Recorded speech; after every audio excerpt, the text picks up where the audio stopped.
은쟁반이 바닥에 떨어지며 산산조각 났습니다. 파출부가 회장 앞에 멈춰서서 떨리는 목소리로 말했어요. 여보, 태준 씨, 살아 있었어? 오늘 처음 이 저택에 파출부로 들어온 사람이었죠. 이 여인은 22년 전 교통사고로 남편을 잃었다고 믿은 채 살아왔습니다. 그런데 그 남편이 지금 대한민국 굴지의 그룹 회장이 되어 눈앞에 서 있었습니다. 회장은 차갑게 뿌리치며 말했어요. 뭐 하는 거냐고. 그의 눈에는 아내를 알아보는 기색이 단 한 조각도 없었습니다. 그리고 그 광경을 지켜보던 회장의 부인, 그 순간 얼굴이 사색으로 변했어요. 도대체 두 사람 사이에 무슨 일이 있었던 걸까요? 사연 시작 전 구독과 좋아요 부탁드리고요. 댓글로 어디서 듣고 계신지도 남겨주세요. 만복의 기운 팍팍 보내드리겠습니다. 그럼 지금 바로 시작합니다. 이른 아침 서울 한남동 고갯길이었습니다.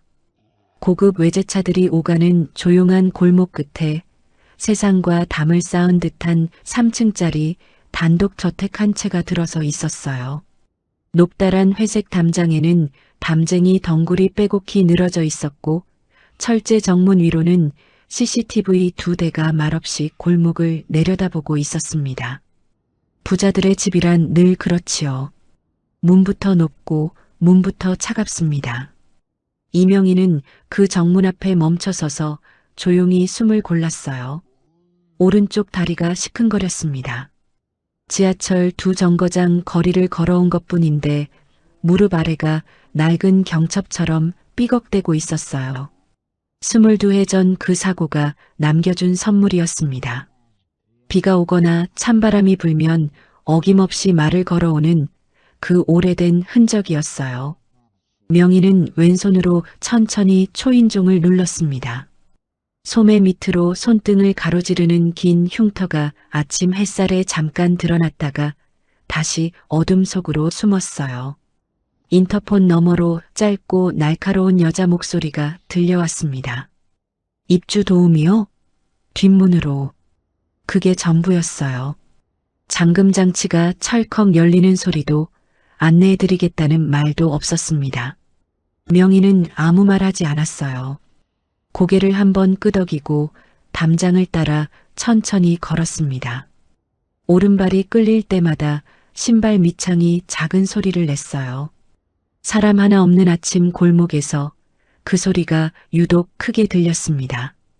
뒷문 안으로 들어서자 주방장 아주머니가 앞치마를 건네주었어요. 눈도 마주치지 않았습니다.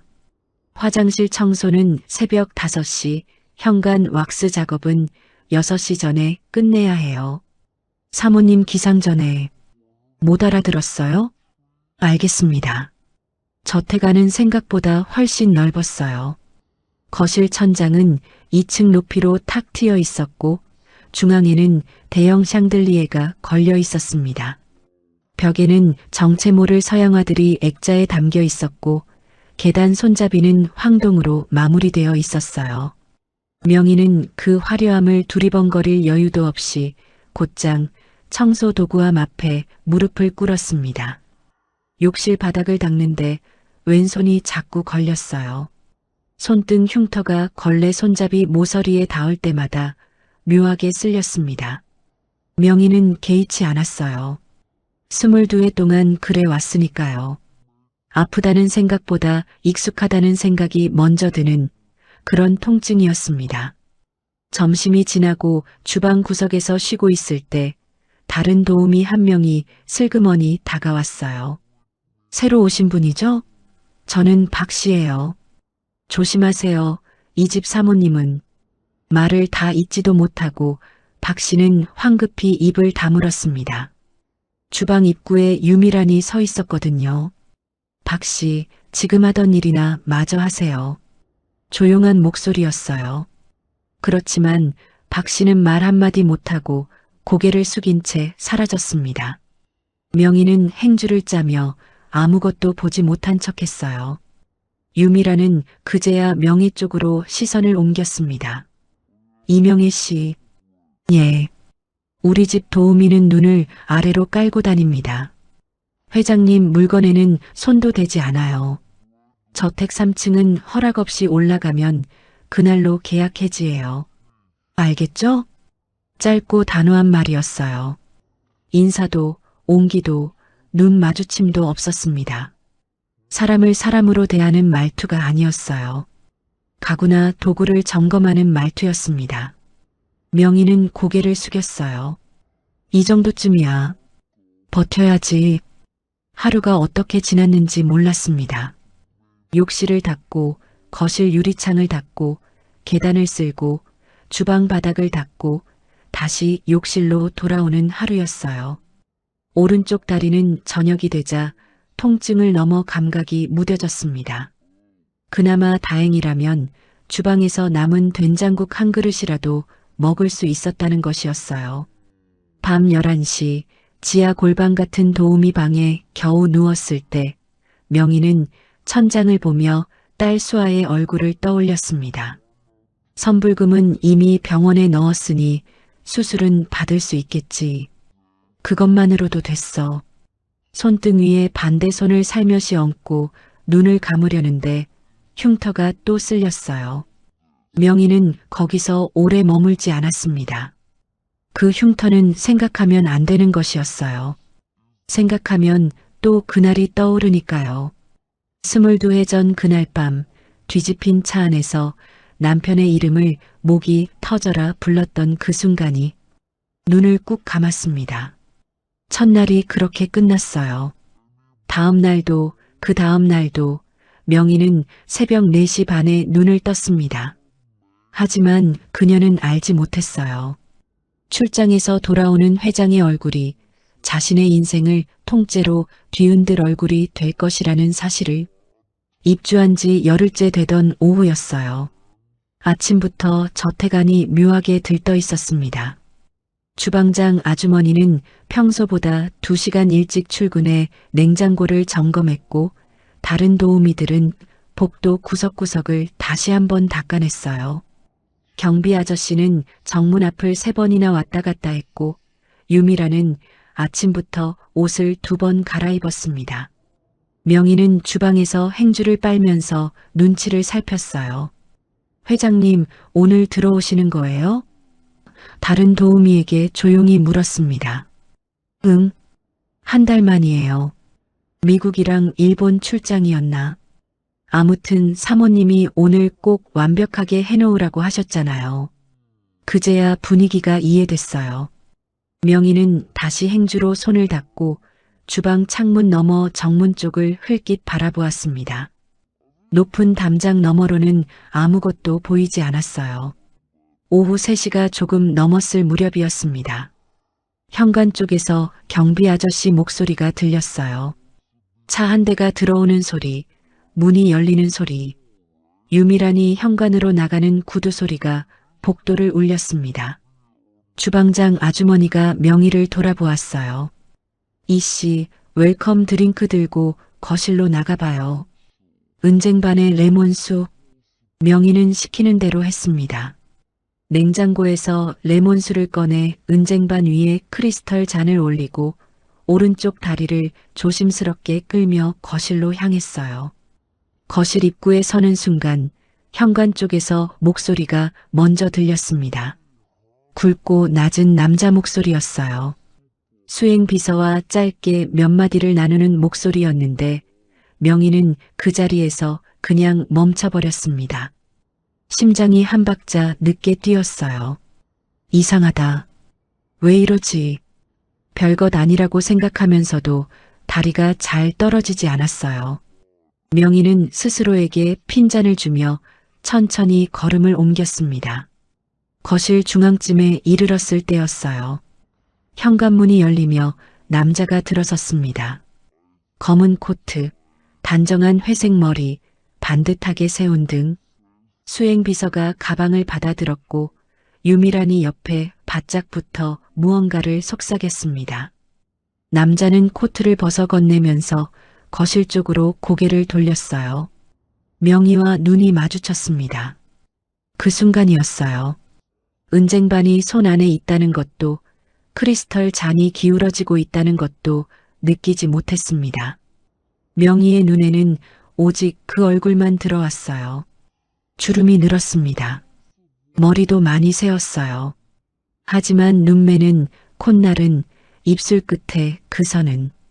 태준 씨, 쟁반이 바닥에 떨어졌어요.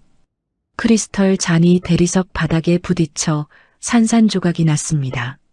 날카로운 소리가 저택 전체를 울렸지만 명희는 듣지 못했어요. 두 무릎이 저절로 꺾이며 바닥에 주저앉았습니다. 손이 뻗어 남자의 바지가랑이를 움켜쥐었어요. 여보 태준 씨, 나예요. 명희예요. 목소리가 갈라졌습니다. 22해 만에 처음 꺼내는 이름이었어요. 그 이름이 목을 타고 올라오는데 이 오랜 세월이 걸렸습니다. 그런데 남자는 아래를 내려다보았어요. 눈썹이 천천히 내려왔습니다. 당황도 놀람도 아니었어요. 그저 낯선 무언가를 바라보는 눈이었습니다. 뭐 하는 겁니까? 차갑고 건조한 목소리였어요. 강태준은 명희의 손을 바지가랑이에서 떼어냈습니다. 힘을 주지도 않았어요. 그냥 떼어냈을 뿐인데 명희는 두 손이 허공에 남겨진 채 그대로 굳어버렸습니다. 그 얼굴이 자신을 전혀 알아보지 못하는 눈으로 내려다보고 있었어요. 유미란이 달려왔습니다. 얼굴이 백지처럼 하얗게 질려 있었어요. 명희의 팔을 낚아채듯 붙잡으며 강태준 쪽으로 시선을 돌렸습니다. 여보, 미안해요. 새로운 도우미인데 갑자기 왜 이러는지. 치워요. 강태준은 그 한마디만 남기고 계단 쪽으로 걸어갔습니다. 수행비서가 가방을 들고 뒤따랐어요. 거실에는 명희와 유미란만 남았습니다. 유미란은 명희의 팔을 꽉 쥔 채 낮고 날카롭게 속삭였어요. 나중에 봐. 그게 전부였습니다.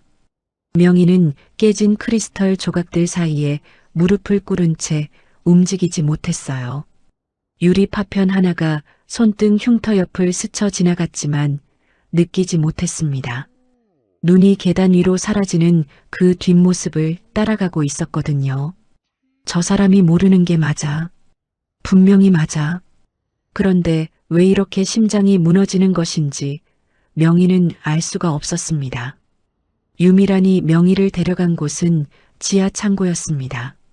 저택 지하에는 도우미들이 쓰는 방 2칸과 세탁실, 그리고 잡동사니를 쌓아둔 창고가 있었어요. 유미란은 창고 문을 열고 명희를 밀어넣듯 들여보낸 뒤에서 문을 닫았습니다.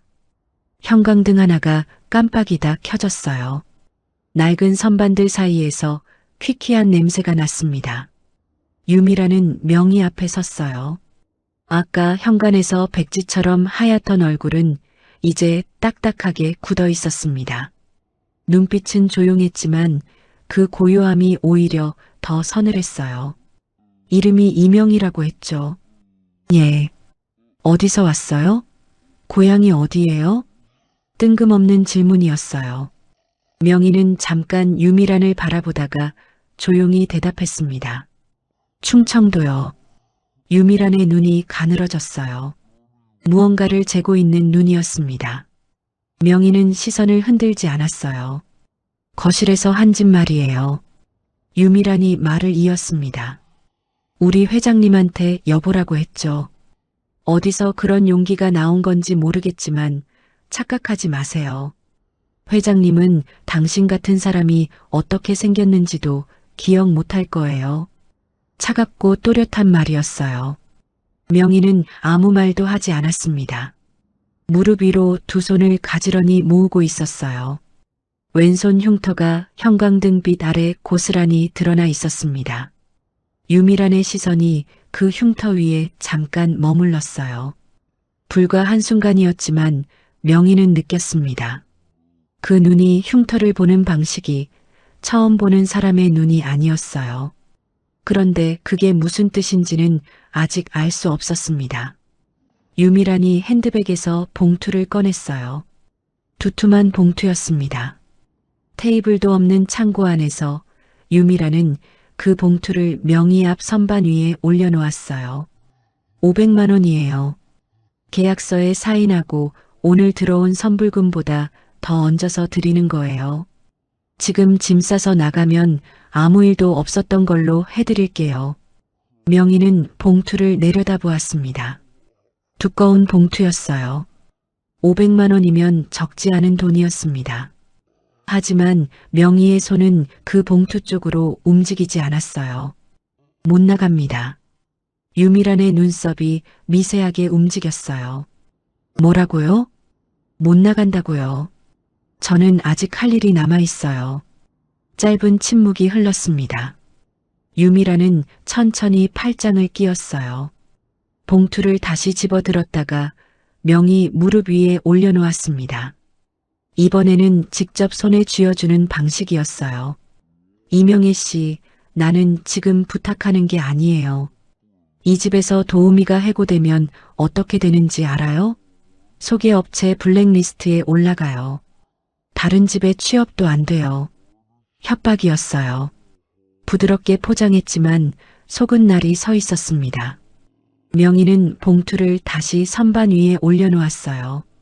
조용하고 단호한 손놀림이었습니다. 블랙리스트에 올리셔도 됩니다. 저는 못 나가요. 유미란의 얼굴에서 표정이 사라졌습니다. 그 고요함은 화가 풀린 것이 아니었어요. 오히려 더 깊은 곳으로 가라앉는 종류의 고요함이었습니다.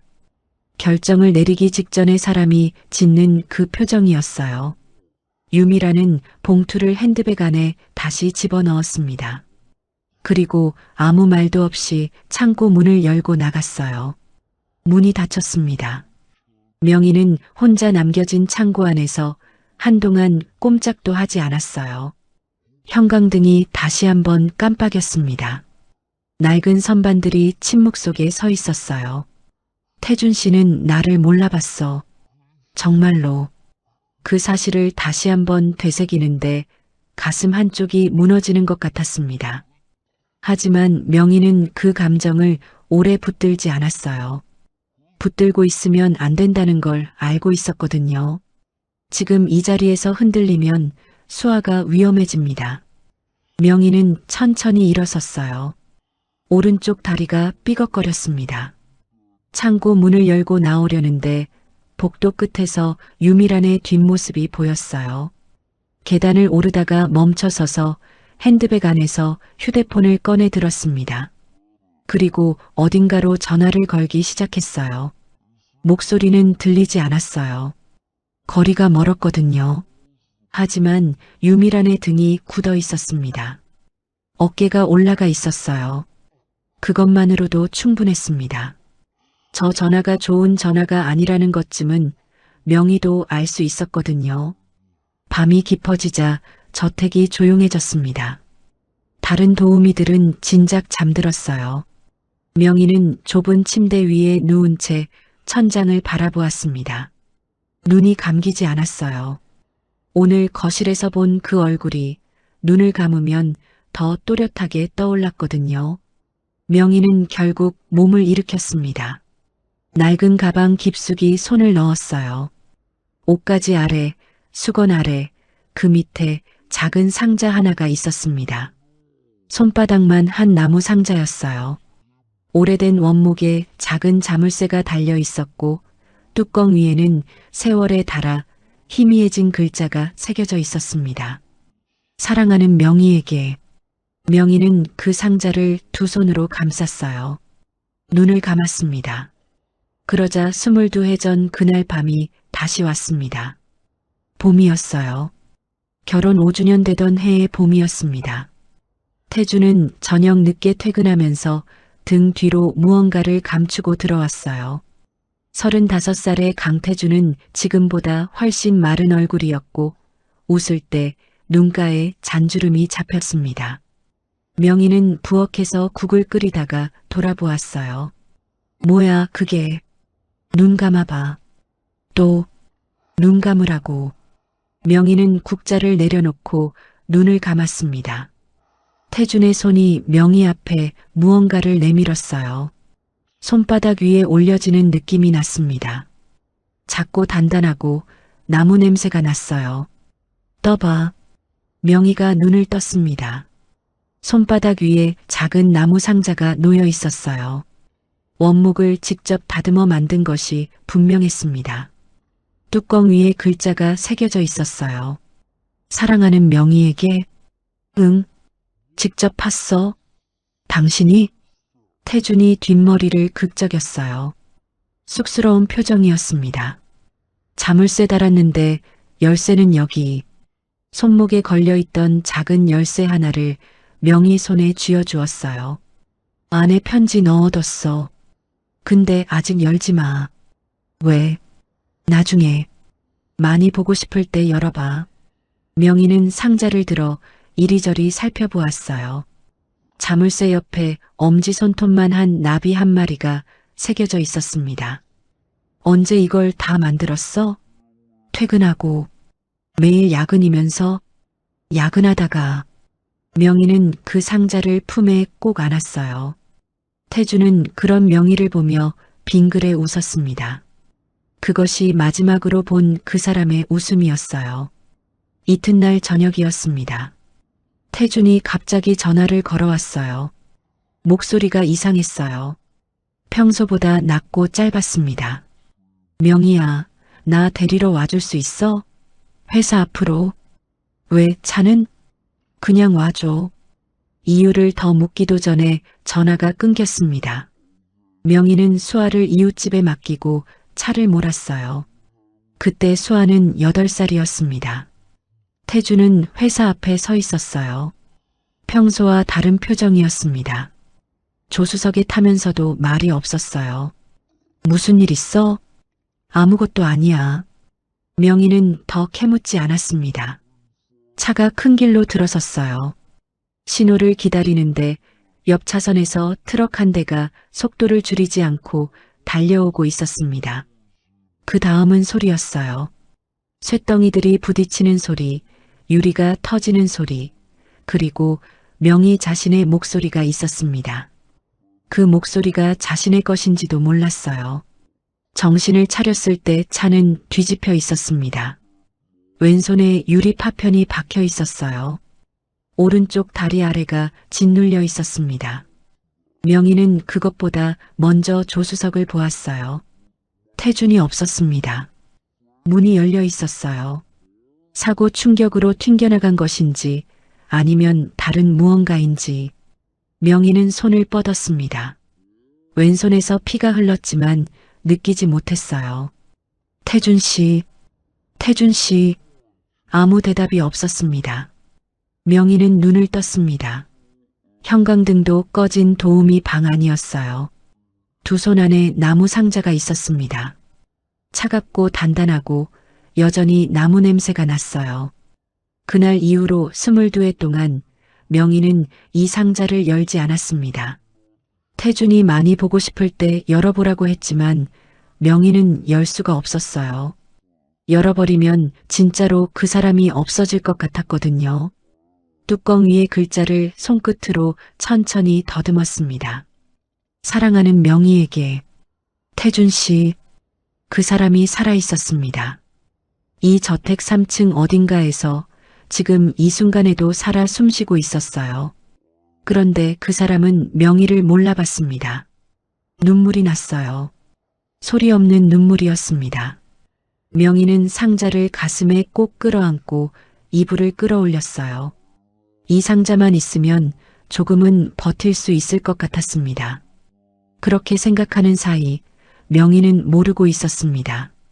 이 상자가 훗날 모든 것을 밝혀낼 열쇠가 될 것이라는 사실을, 그리고 지금 이 저택 안에 그 상자의 존재를 누구보다 두려워하는 사람이 있다는 사실을. 전화가 온 것은 다음 날 오전이었습니다. 명희는 2층 복도 창문을 닫고 있었어요. 걸레를 유리에 대고 위아래로 문지르다가 진동을 느꼈습니다. 앞치마 주머니에서 휴대폰을 꺼냈어요. 화면에 수아라는 이름이 떠 있었습니다. 명희는 걸레를 창틀에 걸치고 얼른 복도 끝 계단 아래 구석으로 걸음을 옮겼어요. 수아야, 엄마. 딸의 목소리가 평소와 달랐습니다. 조금 쉬어 있었어요.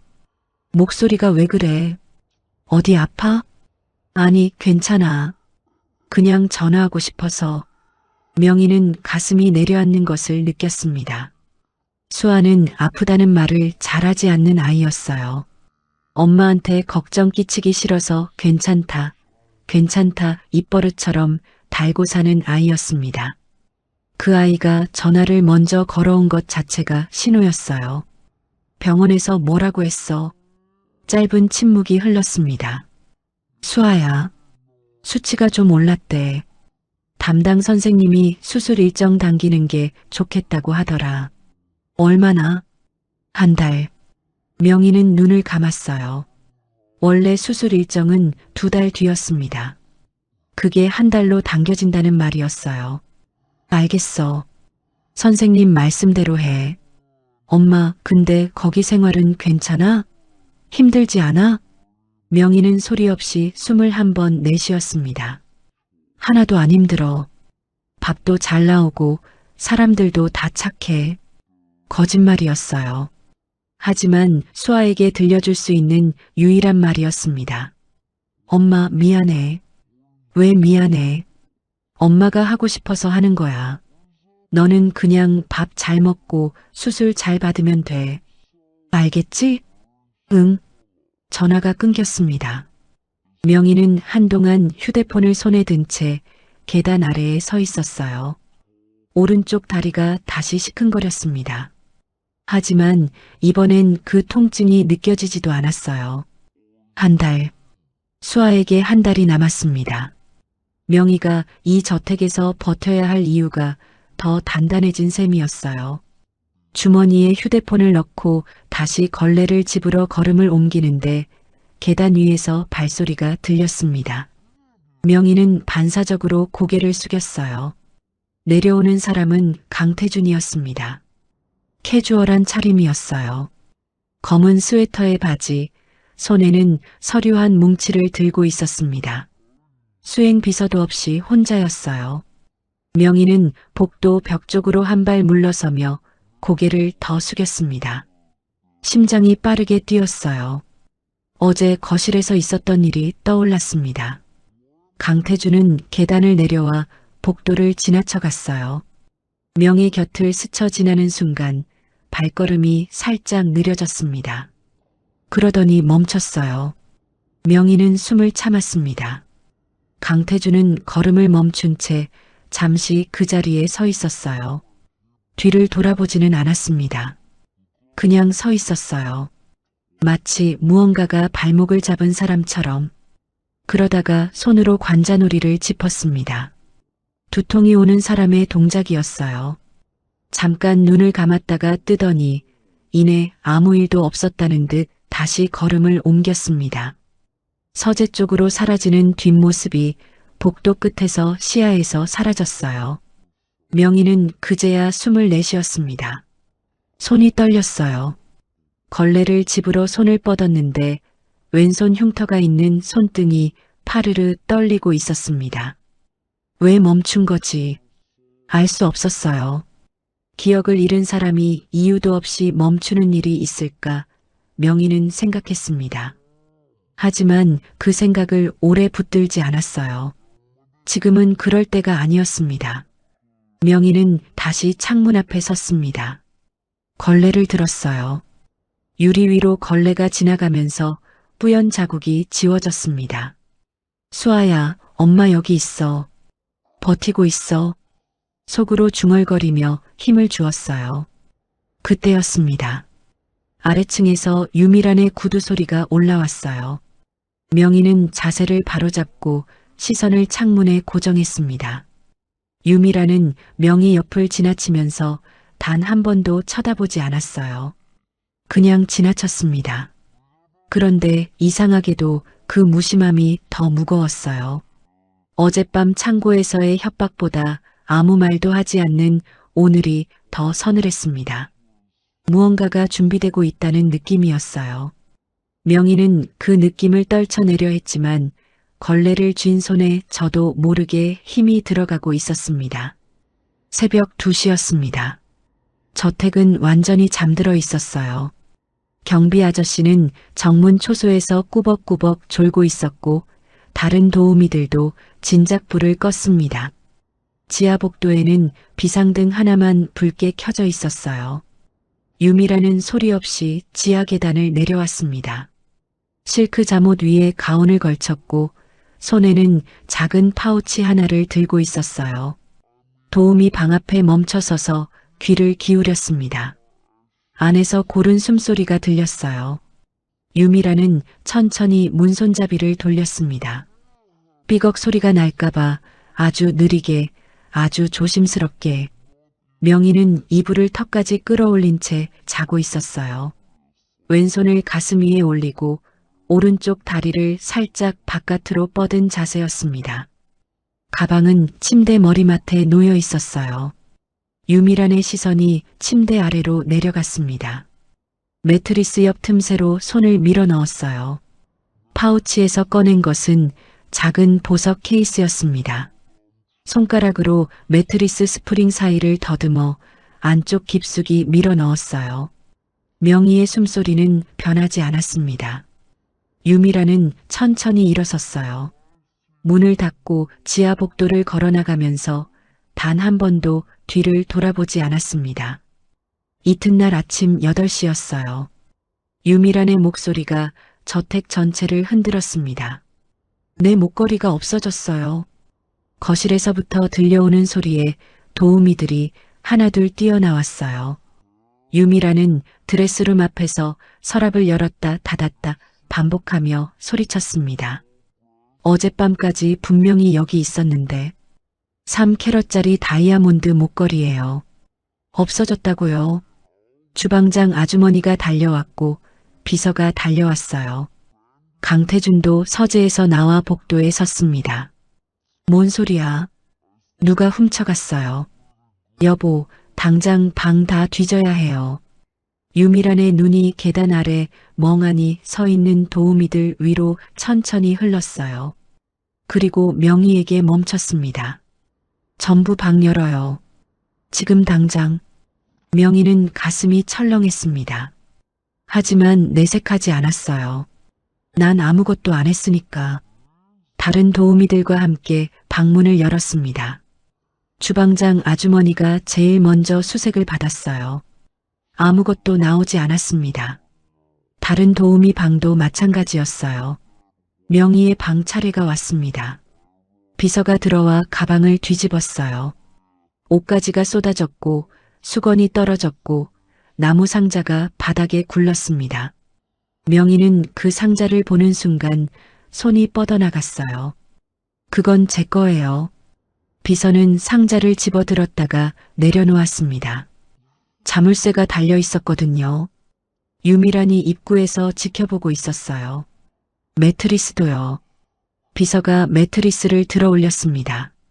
순간 작은 보석 케이스가 바닥으로 떨어졌어요. 딸깍. 아무도 말을 하지 않았습니다. 명희는 굳어버렸어요. 비서가 케이스를 집어 열었습니다. 다이아몬드 목걸이가 반짝였어요. 유미란이 손으로 입을 가렸습니다. 그러나 눈은 웃고 있었어요. 세상에, 저는 모르는 거예요. 명희의 목소리가 떨렸습니다. 저는 저 물건 본 적도 없어요. 누군가 넣어둔 거예요. 저 진짜 모릅니다. 그렇겠죠. 유미란의 목소리는 차분했어요. 그 차분함이 더 무서웠습니다. 경찰 불러요. 복도에 서 있던 강태준이 명희를 내려다보았어요. 표정이 없었습니다. 그 눈이 명희를 낯선 사람 보듯 지나쳐갔어요. 경찰은 30분 만에 왔습니다. 명희는 양손을 앞에 모은 채 거실에 서 있었어요. 몸이 떨렸지만 주저앉지 않았습니다. 오른쪽 다리가 버텨주고 있었어요. 다리가 무너지면 안 됩니다. 지금 무너지면 끝이었어요. 경찰이 명희의 팔을 잡았습니다. 그 순간이었어요. 명희의 입에서 무언가가 흘러나왔습니다. 노래도 아니고 흥얼거림도 아닌 그냥 숨처럼 새어나오는 멜로디였어요. 22해 전 태준이 자주 불러주던 그 선율이었습니다. 저도 모르게 나온 것이었어요. 계단 난간을 잡고 서 있던 강태준이 미세하게 굳었습니다. 아무도 눈치채지 못했어요. 유미란도 경찰도. 하지만 명희는 보았습니다. 강태준의 손이 난간을 더 꽉 쥐었다가 그의 눈이 잠깐 감겼다가 뜨이는 것을. 명희는 경찰에게 팔을 끌려가면서도 그 모습에서 눈을 떼지 못했습니다. 문이 닫혔어요. 저택이 시야에서 사라졌습니다. 강태준은 서재에 앉아 있었습니다. 책상 위에는 결제 서류가 쌓여 있었어요. 비서가 3번이나 들어왔다 나갔고 전화도 2번 울렸습니다. 하지만 태준은 펜을 들지 못하고 있었어요. 관자놀이가 지끈거렸습니다. 아침부터 시작된 두통이었어요. 경찰이 도우미를 데려가고 현관문이 닫힌 직후부터였습니다. 진통제를 2알이나 먹었는데도 가라앉지 않았어요. 이상한 것은 두통만이 아니었습니다. 귀에 무언가가 남아 있었어요. 소리라고 하기도 애매하고 멜로디라고 하기도 애매한 그냥 어떤 흐름 같은 것이었습니다. 도우미가 끌려나가면서 흘린 그 선율이었어요. 처음 들었을 때부터 뭔가 이상하다는 느낌이 들었어요. 처음 듣는 멜로디인데 왜 낯설지 않은 것인지. 태준은 펜을 내려놓고 눈을 감았습니다. 관자놀이에 손가락을 대고 천천히 눌렀어요. 눈꺼풀 안쪽이 어두웠습니다. 그 어둠 속에서 뭔가가 스쳐 지나갔어요. 형체는 없었습니다. 색깔도 없었어요. 그냥 느낌이었습니다. 봄 냄새 같은 것, 나무 냄새 같은 것. 태준은 눈을 떴습니다. 민비서. 문 밖에서 기다리던 비서가 들어왔어요. 네, 회장님. 아까 그 도우미. 비서가 잠깐 멈칫했어요. 경찰이 데려간 분 말씀이십니까? 이름이 뭐야? 이명희 씨입니다. 태준은 그 이름을 한번 되뇌었어요. 소리 없이 입술만 움직였습니다. 익숙한 이름은 아니었어요. 그런데 왜인지 그 2글자가 혀끝에서 이상하게 맴돌았습니다. 알겠어. 나가봐. 비서가 물러났어요. 태준은 다시 서류를 펼쳤습니다. 하지만 글자들이 눈에 들어오지 않았어요. 두통이 더 깊어지고 있었습니다. 그때 눈에 띈 것이 있었어요. 책상 옆 바닥에 작은 나무 상자 하나가 놓여 있었습니다. 도우미 방을 수색할 때 바닥에 떨어진 것을 비서가 치우다가 서재에 두고 간 모양이었어요. 주인을 잃은 물건이 어색하게 서재 한켠에 있었습니다. 태준은 의자에서 일어나 상자 앞에 쪼그려 앉았어요. 원목이었습니다. 투박하지만 정성스럽게 다듬은 흔적이 있었어요. 뚜껑에 글자가 새겨져 있었고 옆면에는 작은 나비 한 마리가 조각되어 있었습니다. 손때가 많이 탄 상자였어요.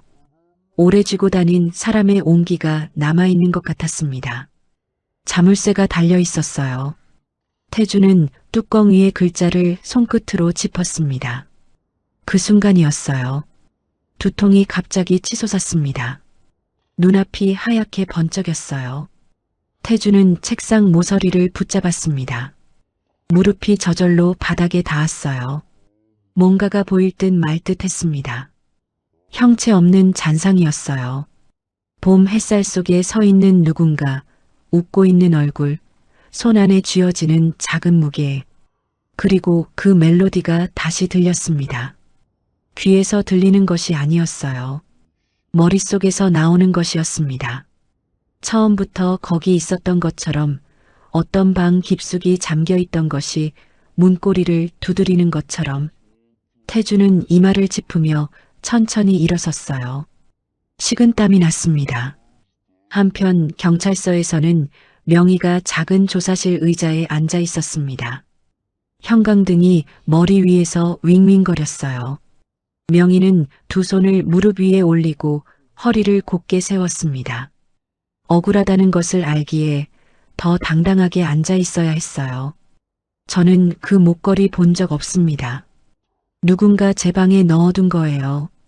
증거가 있습니까? 없습니다. 하지만 제가 그 물건을 훔칠 이유가 없어요. 형사가 서류를 넘기며 무표정한 얼굴로 말했어요. 피해자 측에서 고소장을 접수했습니다. 이명희 씨, 오늘은 귀가하셔도 됩니다. 다만 출국 금지 조치 내려질 수 있고 소환 통보 받으시면 반드시 출석하셔야 합니다. 명희는 고개를 끄덕였어요. 조사실 문을 열고 나오는데 다리가 후들거렸습니다. 경찰서 복도에 서서 잠깐 벽에 등을 기댔어요. 천장을 올려다보며 숨을 골랐습니다. 수아 수술이 한 달 남았어. 저택으로 돌아가야 했습니다. 어떻게든. 명희는 벽에서 등을 떼고 걸음을 옮겼어요. 오른쪽 다리가 삐걱거렸지만 멈추지 않았습니다. 저택 정문 앞에 설 때까지 한 걸음도 멈추지 않았어요. 초인종을 눌렀습니다. 한참 만에 인터폰이 켜졌어요. 유미란의 목소리였습니다. 들어와요. 명희는 자신도 모르게 잠깐 눈을 감았다가 떴습니다. 문이 열렸어요. 그 문을 통과하면서 명희는 오른손으로 왼손 흉터를 꼭 감쌌습니다. 저택 안 어딘가에 자신의 남편이 있었습니다. 그것만으로 충분했어요. 저택으로 돌아왔을 때 도우미 방문이 열려 있었습니다. 명희는 걸음을 멈추었어요. 방 안을 들여다보았습니다. 아침에 경찰에게 끌려가기 전과 달랐어요. 침대 매트리스가 뒤집혀 있었고 가방이 바닥에 내던져져 있었습니다. 옷가지들이 사방에 흩어져 있었어요. 명희는 가방으로 달려갔습니다. 손을 집어넣었어요. 손끝이 바닥을 쓸었습니다. 수건, 내복, 여분 앞치마. 나무 상자가 없었어요. 어디 갔지? 가방을 통째로 뒤집었습니다. 쏟아지는 것들을 손으로 헤쳤어요. 없었습니다. 분명히 아침에 비서가 바닥에 내려놓는 것을 보았는데 경찰에 끌려나가는 순간 미처 챙기지 못했는데 명희는 복도로 뛰쳐나갔어요. 주방장 아주머니가 깜짝 놀라 돌아보았습니다. 제 방에 있던 나무 상자 못 보셨어요? 손바닥만 한 거요. 아주머니는 눈을 피했습니다. 그 눈빛 하나로 충분했어요. 명희는 저택 안을 훑었습니다. 거실도 아니고 서재도 아니었어요. 유미라는 오전 내내 방에 있었다가 1시간 전쯤 마당으로 나갔다고 박 씨가 귀띔해 주었습니다. 마당이었어요. 명희는 뒷마당으로 달렸습니다. 오른쪽 다리가 항의했지만 듣지 않았어요.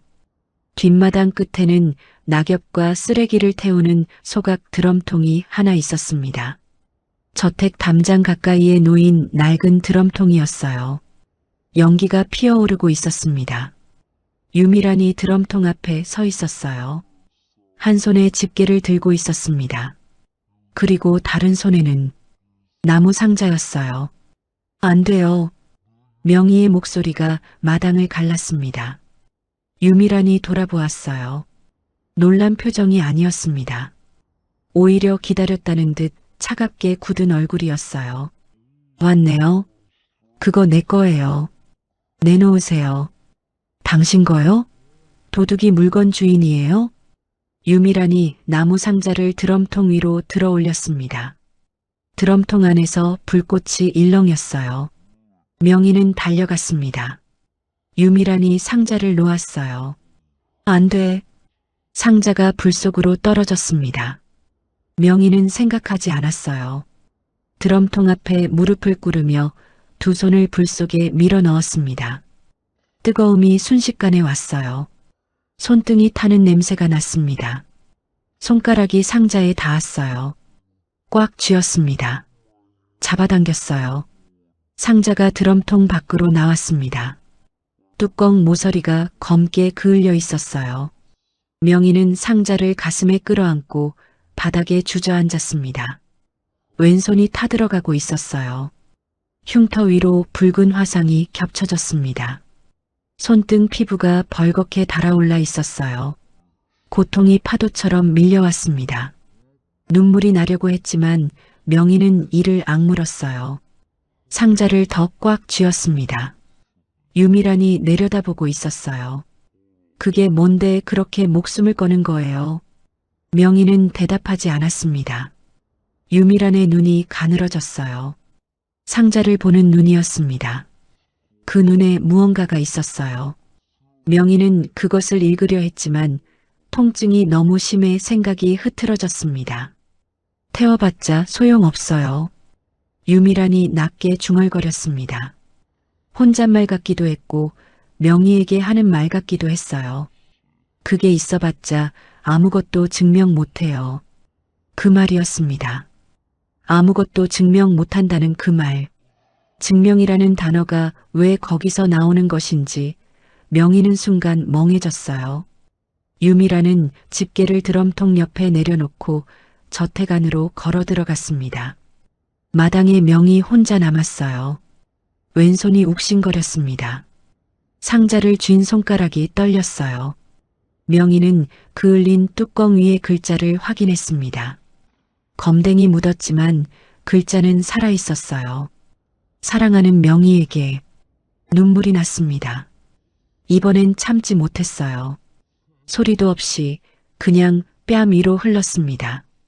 그때 등 뒤에서 인기척이 났어요. 명희는 재빨리 눈물을 닦았습니다. 뒤를 돌아보았어요. 강태준이 저택 뒷문 앞에 서 있었습니다. 언제부터 거기 있었는지 몰랐어요. 명희의 손도 상자도 그을린 드럼통도 다 보였을 거리였습니다. 태준의 눈이 명희의 왼손 위에 머물렀어요. 화상 입은 손, 그 위로 22년 된 흉터. 태준의 입술이 미세하게 움직였습니다. 말을 하려는 것 같기도 했고 숨을 참는 것 같기도 했어요. 그의 오른손이 문틀을 붙잡았습니다. 손이 하얘질 만큼 꽉. 두 사람이 마당에서 마주 보았습니다. 아무 말도 없었어요. 바람 소리만 있었습니다. 그을린 연기가 두 사람 사이를 천천히 흘러 지나갔어요.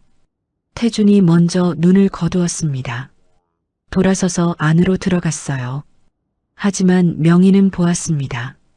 그가 돌아서는 순간 다시 한번 관자놀이에 손을 가져다 대는 것을. 강수아는 병원 침대에 앉아 있었습니다. 링거줄이 오른팔에 꽂혀 있었어요. 수치가 오른 뒤로 병원 측에서 외출을 제안했습니다. 하지만 수아의 손은 노트북 위에 올려져 있었어요. 화면 위로 22회 전 신문 기사들이 펼쳐져 있었습니다. 1월 14일 야간 교통사고, 운전자 1명 실종, 인천 외곽도로 트럭 충돌 사고, 피해자 2명이 시중상. 수아는 기사를 처음부터 다시 읽었어요. 엄마는 말하지 않았습니다. 아빠 이야기를 입 밖에 낸 적이 없었어요. 단 한 번도.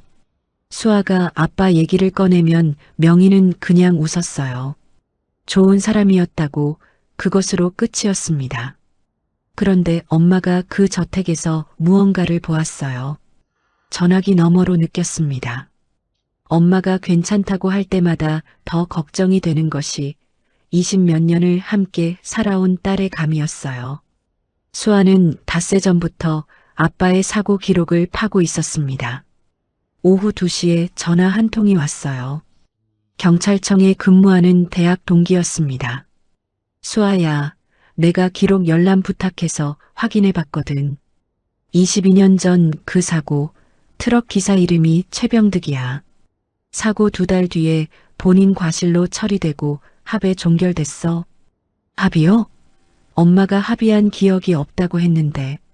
그러니까 합의 서명이 있거든. 근데 그 서명이 좀 이상해. 이명애 씨 필적 감정 요청한 적 없는데 처리가 됐어. 수아는 노트북 화면에 메모를 했어요. 그 트럭 기사 지금 어디 있어? 5년 전에 사망했어. 지병으로. 근데 수아야, 그 사람 사고 직후에 인천에 있던 빌라를 현금으로 샀어. 당시 시세로 1억 2천이야. 트럭 기사가 갑자기 전화기를 쥔 손에 힘이 들어갔습니다. 그 돈 출처 알 수 있어? 그건 금융 기록이라 내가 손대기 어렵고, 근데 내가 당시 사고 기록 보다가 참고인 명단에 이름 하나 더 있더라. 사고 현장 근처 편의점 주인이었는데 당시 진술은 트럭이 속도를 줄이지 않았다는 것뿐이야. 조사에서 빠진 인물이야. 수아는 그 이름을 받아 적었어요. 오세준. 현재 주소를 검색했습니다. 인천에 살고 있었어요. 수아는 담당 간호사를 불렀습니다. 외출 좀 해야 할 것 같아요. 안 됩니다, 환자분. 2시간이요. 링거는 다 맞았잖아요. 간호사가 난감한 표정을 지었어요. 수아는 이미 슬리퍼를 신고 있었습니다. 인천 외곽의 낡은 빌라였어요. 오세준은 이른이 다 된 노인이었습니다. 처음에는 문을 열지 않았어요. 수아가 명함을 문틈 아래로 밀어넣으며 말했습니다.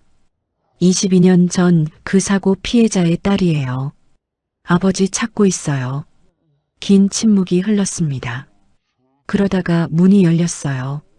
노인의 얼굴에는 오랫동안 무언가를 묵혀온 사람의 표정이 있었습니다. 수아를 거실로 들이더니 한참 동안 말이 없었어요. 그날 기억해요? 노인이 천천히 고개를 끄덕였습니다. 기억하지요. 안 잊혀요. 트럭이 속도를 줄이지 않았다고 하셨잖아요. 맞아요. 그런데 노인이 찻잔을 두 손으로 감쌌어요. 내가 그날 본 게 그것만이 아니었어요. 수아는 몸을 앞으로 기울였습니다. 사고 나기 한 30분 전이었을 거예요. 트럭이 사고 현장 골목 끝에 세워져 있었어요. 그 옆에 검은 외제차 한 대가 있었고 거기서 여자 하나가 트럭 기사한테 봉투를 건네는 걸 봤어요. 흰색 봉투였어요. 수아의 심장이 빠르게 뛰었습니다. 그 여자 생김새 기억하세요? 젊었어요. 40 전후였을까? 인상이 강한 여자였어요. 기억하는 건 그 여자가 차에 타면서 이쪽을 딱 한 번 봤거든요. 눈이 마주쳤어요. 그래서 기억하는 거예요. 경찰 조사에서 왜 말씀 안 하셨어요? 노인은 잠깐 입을 다물었습니다. 말하려고 했어요. 근데 조사 끝나고 며칠 뒤에 누가 찾아왔어요. 양복 입은 남자였는데 본 것 없다고 하면 좋겠다더군요. 그러면서 봉투를 놓고 갔어요. 나도 그때 애들이 어렸고. 수아는 숨을 고르며 노트북을 열었습니다. 죄송한데 사진 한 장 봐주실 수 있어요? 화면에 사진 하나를 띄웠어요. 강태준 그룹 홈페이지에서 가져온 임원 소개 페이지였습니다. 유미란의 사진이 거기 있었어요. 노인이 화면을 들여다보았습니다. 오랜 침묵이 흘렀어요. 그리고 천천히 고개를 끄덕였습니다. 이 여자예요. 수아는 그 자리에서 눈을 감았어요. 손이 떨렸습니다. 링거를 맞던 팔이 아직도 욱신거렸지만 느끼지 못했어요. 머릿속에서 퍼즐 조각들이 맞춰지는 소리가 들리는 것 같았습니다. 병원으로 돌아오는 택시 안에서 엄마에게 전화를 걸었어요. 엄마, 수아야 왜? 몸은 괜찮아? 엄마, 나 지금 뭔가 찾은 것 같아. 근데 아직 한계가 더 필요해. 조금만 버텨. 반드시 버텨야 해. 명희는 잠시 말이 없었어요. 그리고 조용히 대답했습니다. 버티고 있어. 엄마 여기 있어. 전화가 끊겼어요. 수아는 창문 밖으로 시선을 돌렸습니다. 저녁 하늘이 붉게 물들고 있었어요. 한계가 더 필요했습니다. 결정적인 한계가. 유미라는 밤새 잠을 자지 못했습니다. 침대에 누웠다가 일어났다가를 반복했어요. 불을 껐다가 켰다가 했고 물을 마셨다가 내려놓았습니다. 남편 방에서는 새벽 내내 불빛이 새어나왔어요. 강태준이 잠을 자지 못하고 있었습니다. 유미라는 그 불빛을 복도에 서서 오래 바라보았어요. 22회였습니다. 22회 동안 완벽하게 쌓아 올린 것들이었어요. 그룹의 안주인 자리, 사람들의 시선, 이 저택의 모든 것. 그것들이 흔들리기 시작했습니다. 마당에서 불 속에 손을 집어넣던 그 여자가 나타난 순간부터 유미라는 새벽 5시에 전화를 걸었어요. 원장님, 저예요. 부탁드린 것 있잖아요. 이번 주 안으로 해주셔야 해요. 아침이 왔어요. 저택 안으로 의료진 2명이 들어왔습니다. 하얀 가운을 입은 남자들이었어요. 유미란이 직접 현관에서 맞이했습니다. 명희는 주방에서 그 모습을 보았어요. 의료진은 강태준의 서재로 올라갔습니다. 1시간쯤 뒤에 내려오더니 유미란과 짧게 이야기를 나누고 나갔어요. 유미란의 표정이 풀려 있었습니다. 서류 봉투를 손에 들고 있었어요. 명희는 행주를 내려놓았습니다. 저 서류가 뭘까? 오전이 지나고 점심이 지났어요. 오후 2시였습니다. 유미란이 서재로 올라가는 소리가 들렸어요. 명희는 2층 복도 창문을 닦으며 귀를 기울였습니다. 서재 안에서 태준의 목소리가 들렸어요. 이게 뭐야? 여보, 의사 선생님이 당신 요즘 기억력이 많이 떨어졌다고 하시잖아요. 재산 관리를 내가 대신 해드리려고요. 나 치매 아니야. 진단서가 있잖아요. 내가 직접 검사한 적 없어. 낮고 단호한 태준의 목소리였어요. 유미란의 목소리가 부드러워졌습니다. 더 부드러워질수록 더 위험한 목소리라는 걸 명희는 이미 알고 있었어요. 여보, 나 믿어야지요. 내가 언제 당신 힘들게 했어요. 그냥 서명만 해주세요. 짧은 침묵이 흘렀어요. 그리고 태준의 목소리가 다시 들렸습니다. 못해. 여보, 못한다고. 서재 문이 열렸어요. 명희는 재빨리 걸레를 들고 유리창 쪽으로 몸을 돌렸습니다. 유미란이 복도로 나왔어요. 손에 서류 봉투를 든 채였습니다. 서명이 없는 채로 유미란이 명희를 보았어요. 이명희 씨. 명희는 돌아보았습니다. 짐 싸요. 지금 당장. 계약 해지해요. 나가요. 명희는 유미란을 바라보았습니다. 유미란의 눈이 평소와 달랐어요. 조급함이 있었습니다. 그 조급함 아래 두려움이 있었어요. 명희는 그것을 처음으로 또렷하게 보았습니다. 못 나갑니다. 유미란의 손이 올라왔어요. 뺨을 때리는 소리가 복도를 울렸습니다. 명희의 고개가 옆으로 돌아갔어요. 걸레가 바닥에 떨어졌습니다. 나가요. 비가 내리고 있었습니다. 명희는 저택 정문 밖에 서 있었어요.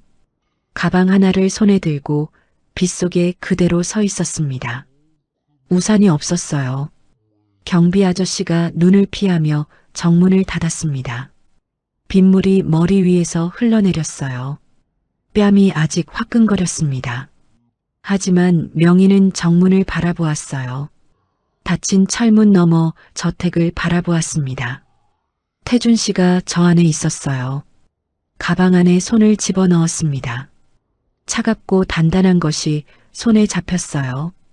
그을린 나무 상자였습니다. 경찰에 끌려갈 때도 뺨을 맞을 때도 이것만은 놓지 않았어요.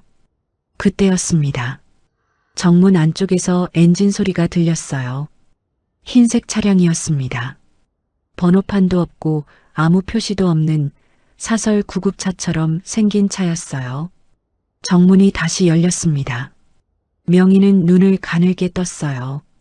구급차 뒤를 따라 유미란이 걸어 나왔습니다. 우산을 들고 있었어요. 그리고 그 뒤로 부축을 받으며 나오는 사람이 있었습니다. 강태준이었어요. 명희는 그 자리에 굳었습니다. 태주는 창백한 얼굴이었어요. 두통이 심한 듯 미간을 찌푸리고 있었습니다. 수행 비서가 부축하고 의료진처럼 보이는 남자 둘이 옆에 서 있었어요. 저 차에 태우면 안 돼. 명희는 반사적으로 정문 앞으로 달려갔습니다. 오른쪽 다리가 삐걱거렸어요. 빗속에서 넘어질 뻔하며 구급차 앞에 섰습니다. 비켜요. 유미란의 목소리가 빗소리를 뚫었어요. 명희는 비키지 않았습니다. 구급차 본인 위에 두 손을 짚었어요. 비에 흠뻑 젖은 채 온몸으로 버텼습니다. 그 순간이었어요. 골목 끝에서 차 한 대가 급하게 들어오며 구급차 앞을 가로막았습니다. 차 문이 열리며 사람이 뛰어내렸어요. 강수아였습니다. 링거 자국이 아직 남아있는 팔로 서류 가방을 들고 있었어요. 빗속에서 엄마를 보는 순간 눈이 흔들렸지만 이내 단단해졌습니다. 수아는 유미란을 똑바로 바라보았어요. 강수아, 이명희의 딸입니다. 드릴 말씀이 있어요. 유미란의 얼굴이 굳었습니다. 빗소리가 쏟아졌어요. 정문 앞에 네 사람이 서 있었습니다. 그리고 구급차 문에 기댄 채 그 모든 것을 바라보는 강태준이 있었어요. 태준의 눈이 명희 위에 멈춰 있었습니다. 비에 젖은 채 구급차 앞을 막고 선 명희. 그 왼손 위로 화상 자국과 흉터가 빗물에 씻기고 있었어요. 태준의 관자놀이가 심하게 뛰었습니다. 눈앞이 하얗게 번쩍였어요. 그리고 이번에는 달랐습니다. 형체 없이 스치고 지나가던 것들이 이번엔 멈추지 않았어요. 빗소리가 쏟아지고 있었습니다. 수아가 서류 가방을 열었어요. 떨리는 손으로 파일 하나를 꺼냈습니다. 22년 전 교통사고 당일 현장 목격자 진술서입니다. 유미란의 얼굴이 굳었어요. 사고 30분 전 트럭 기사에게 봉투를 건네는 여성을 목격했다는 진술이에요. 그리고 그 목격자가 사진으로 신원을 확인했습니다. 수아가 파일을 펼쳤어요. 유미란의 사진이 위에 붙어 있었습니다. 아래에는 목격자의 서명이 있었어요. 또 하나, 트럭 기사 최병득 씨는 사고 직후 현금 1억 2천으로 빌라를 구매했습니다. 돈의 출처는 당시 강태준 그룹 비서실 법인카드와 연결된 차명 계좌예요. 유미란은 움직이지 않았습니다. 빗속에 서서 수아를 바라보고 있었어요. 그런데 그 눈이 흔들리고 있었습니다. 허위 진술이에요. 법원이 판단할 거예요. 유미란의 시선이 명희에게로 옮겨왔습니다. 그리고 무언가가 결정된 사람의 얼굴로 말했어요. 증거가 하나예요. 하나로는 부족해. 수아가 입을 열려는 순간이었습니다. 명희가 가방에서 나무 상자를 꺼냈어요. 그을리고 모서리가 타버린 상자였습니다. 유미란의 눈이 그 상자로 향했어요. 처음으로 눈빛이 흔들렸습니다. 제대로 크게 흔들렸어요. 그게 왜 아직? 명희는 아무 말도 하지 않았어요. 상자를 바닥에 내리쳤습니다. 쾅! 나무가 갈라지는 소리가 빗소리를 뚫었어요. 뚜껑이 열렸습니다. 그을린 나무 틈새로 이중 바닥이 드러났어요. 사람의 눈에는 보이지 않는 얇은 공간이었습니다. 태준이 직접 만든 그 상자에 태준만 아는 숨겨진 공간이 있었어요. 그 안에 접힌 편지 한 장이 있었습니다. 22년을 버텨온 편지였어요. 불 속에서도 살아남은 편지였습니다. 수아가 편지를 집어들었어요. 펼쳤습니다. 빗물에 젖지 않도록 몸으로 가리며 소리내어 읽었어요. 명희에게 많이 보고 싶을 때 열어보라고 했지만 사실 이 편지는 내가 절대 읽지 않아도 되는 편지야. 그냥 내가 써두고 싶었어. 요즘 회사에서 이상한 일이 있어. 비서 유미란이 자꾸 이상하게 굴어. 내가 거절했는데 협박을 해. 내가 잘 처리할게. 걱정하지 마. 근데 혹시라도 내가 못 처리하면 이 편지가 증거가 될 수도 있으니까. 나 없어도 너랑 수아는 꼭 잘 살아야 해. 사랑해, 명희야. 수아의 목소리가 끝났습니다. 정문 앞이 조용해졌어요. 빗소리만 있었습니다. 유미란이 한 발 뒤로 물러났어요. 그건 강태준 씨 친필입니다. 수아가 차갑게 말했어요. 필적 감정 요청하겠습니다. 22년 전 협박 동기, 교통사고 사주, 기억상실 환자, 재산 편취 시도까지 오늘 이 자리에서 전부 다 나왔어요. 유미란의 입술이 떨렸습니다. 그때였어요. 구급차 문이 열렸습니다. 강태준이 걸어 나왔어요. 부축하는 손을 뿌리쳤어요. 빗속으로 걸어 나왔습니다. 두통이 심한 듯 미간이 찌푸려져 있었지만 눈은 또렷했어요. 그 눈이 명희를 향하고 있었습니다. 태준은 천천히 명희 앞으로 걸어왔어요. 멈췄습니다. 명희의 왼손을 바라보았어요. 흉터 위로 겹쳐진 화상 자국, 빗물에 씻기는 그 손을, 그리고 무릎을 꿇었습니다. 비에 젖은 아스팔트 위에 대한민국 굴지의 그룹 회장이 두 무릎을 꿇었어요. 명희야. 22년이었습니다. 그 이름이 그 목소리로 불리는데 22년이 걸렸어요. 명희는 그 순간 숨이 멎는 것 같았습니다. 다리에 힘이 풀렸어요. 주저앉으려는 것을 태준이 잡았습니다. 두 손으로 명희의 왼손을 감쌌어요. 화상 입은 손, 흉터 있는 손을. 미안해.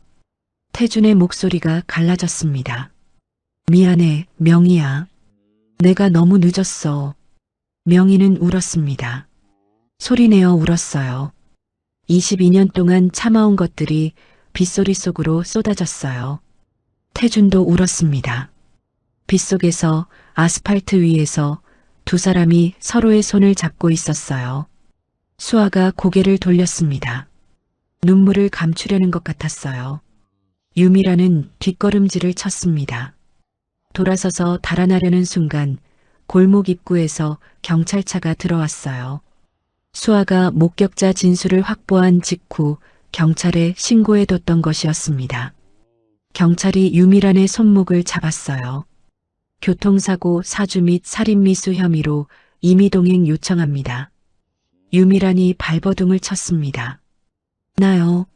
증거도 없잖아요. 편지 한 장으로 뭘.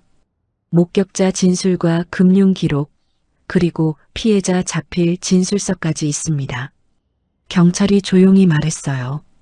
유미란은 끌려가면서 명희를 돌아보았습니다. 분노와 두려움이 뒤섞인 눈이었어요. 명희는 그 눈을 피하지 않았습니다. 태준의 손을 잡은 채 그냥 바라보았어요. 경찰차 문이 닫혔습니다. 빗소리가 남았어요. 태준이 명희의 손을 더 꽉 쥐었습니다. 다 기억났어. 낮고 떨리는 목소리였어요. 그날 밤도, 그 상자도, 내 목소리도 다 기억났어, 명희야. 명희는 아무 말도 하지 않았습니다. 그냥 고개를 끄덕였어요. 그것으로 충분했습니다. 22년이 흐른 빗속에서 그것으로 충분했어요. 수아가 두 사람 곁에 조용히 섰습니다. 링거 자국이 남은 팔로 엄마의 등을 살며시 감쌌어요. 세 사람이 빗속에 서 있었습니다. 1년이 흘렀습니다. 봄이었어요. 한남동 저택 정원에 목련이 피었습니다. 하얀 꽃잎들이 바람에 흔들렸어요. 작년 이맘때는 이 정원이 낯선 곳이었는데 지금은 명희의 손길이 닿은 자리마다 꽃이 피어 있었습니다. 명희는 정원 벤치에 앉아 있었어요. 왼손 위로 봄볕이 내려앉았습니다. 흉터도 화상 자국도 그대로였어요. 사라지지 않았습니다. 하지만 명희는 이제 그 손을 소매 아래로 숨기지 않았어요. 햇살 아래 그냥 내놓았습니다. 엄마. 수아가 정원으로 걸어왔어요. 봄바람에 머리칼이 흩날렸습니다. 얼굴에 혈색이 돌아와 있었어요. 반년 전 수술이 잘 끝났습니다. 담당 의사는 기적적인 회복이라고 했어요. 수아는 그 말에 웃었습니다. 기적이 아니라 엄마 덕분이라고 생각했거든요. 아버지 아직 서재에 계셔? 응. 요즘 서류가 많다고 하더라. 수아가 명희 옆에 앉았어요. 두 사람이 나란히 목련을 바라보았습니다. 잠깐의 침묵이 흘렀어요. 엄마, 작년에 그 저택 뒷문으로 처음 들어갔을 때 무서웠어? 명희가 생각하는 표정을 지었어요. 무섭기보다는 잠깐 멈췄다가 말을 이었습니다. 간절했어. 수아, 내가 살아야 하니까. 그것만 생각했어.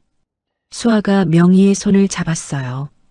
흉터가 있는 왼손을 꼭 쥐었습니다. 고마워, 엄마. 명희는 수아의 손을 맞잡았어요. 말은 하지 않았습니다. 그냥 웃었어요.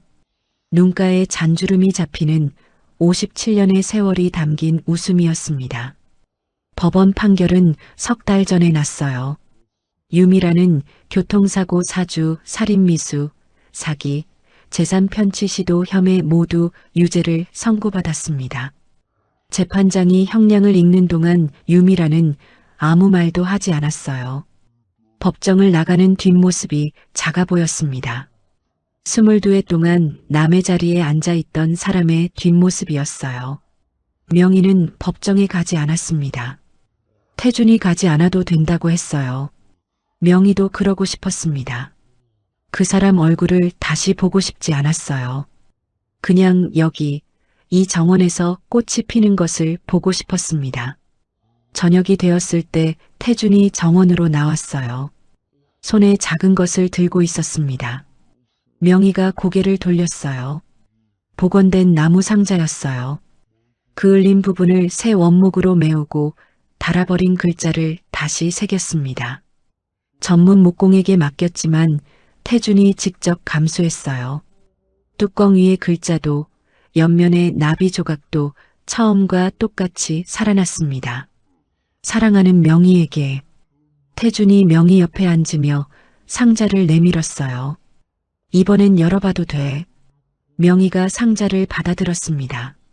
자물쇠를 열었어요. 22년 만에 처음으로 여는 것이었습니다. 뚜껑이 올라갔어요. 편지는 거기 없었어요. 수사 과정에서 증거물로 제출된 편지는 아직 돌아오지 않았습니다. 대신 새 편지가 들어 있었어요. 명희가 꺼내 펼쳤습니다. 22년이 늦었어. 미안해. 그래도 나 여기 있어. 이번엔 안 사라질게. 짧은 편지였어요. 명희는 그 편지를 오래 들여다보았습니다. 태준이 옆에서 조용히 기다렸어요. 정원에 저녁바람이 불었고 목련 꽃잎 하나가 벤치 위로 떨어졌습니다. 명희가 편지를 접어 다시 상자 안에 넣었어요. 자물쇠를 채웠습니다. 상자를 두 손으로 감쌌어요. 이번엔 많이 보고 싶어도 안 열어볼 거야.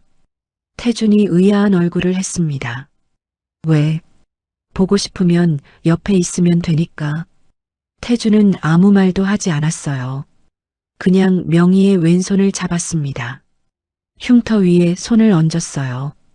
두 사람이 나란히 정원을 바라보았습니다. 봄이었어요. 진짜 봄이었습니다. 22년을 혼자 버텨온 여인의 이야기가 이렇게 끝이 났습니다. 빼앗긴 자리를 되찾은 것이 아니었어요. 처음부터 그 자리는 명희의 것이었고 명희는 그것을 알고 있었어요. 다만 22년이 걸렸을 뿐이었습니다. 혹시 여러분도 지금 억울한 일을 겪고 계신가요? 버텨야 할 이유가 있는데 힘이 빠지는 순간이 있으신가요? 명희처럼 한 걸음씩만 걸어가 보세요. 삶은 반드시 제자리를 찾아줍니다. 오늘도 에버스토리와 함께 해주셔서 진심으로 감사드립니다. 구독과 좋아요는 이런 이야기를 계속 만들 수 있는 큰 힘이 됩니다. 다음 이야기에서 또 뵙겠습니다. 감사합니다.